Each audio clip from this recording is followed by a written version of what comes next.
இப்போ கூப்பிடுறேன் அப்படின்னு சொல்லிட்டு மறந்துடுவோம். இந்தா வர்றேன் அப்படின்னு சொல்லிட்டு நம்ம மறந்துடுவோம். இப்படி சின்ன சின்ன விஷயங்களை கூட நம்ம மறந்துடுவோம். ஆனால் நம்மை மறவாத ஒருத்தர் இருக்கிறார்.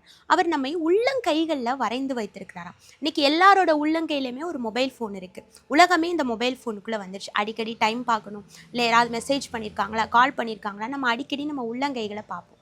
ஆண்டவராகிய இயேசு கிறிஸ்துவோட உள்ளங்கையில் யார் இருக்கானா, நீங்களும் நானும் இருக்கிறோம்.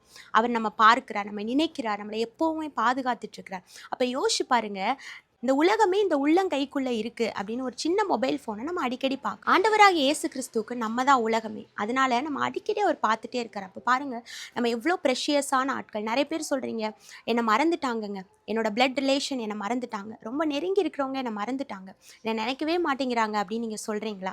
அவர் உங்களை உள்ளங்கையில் வரைஞ்சி வச்சிருக்கிறார். சங்கீதம் 9:18 சொன்னது போல, எளியவன் என்றைக்கும் மறக்கப்படுவதில்லை. அவர் உங்களை ஒரு நாளும் மறக்கவே மாட்டார். ஏன்னா நீங்கள் அவரோட உள்ளங்கைக்குள்ளே இருக்கீங்க. அடிக்கடி உங்களை பார்த்துட்டே இருக்கிறார், அடிக்கடி உங்களை நினச்சிட்டே இருக்கிறார்.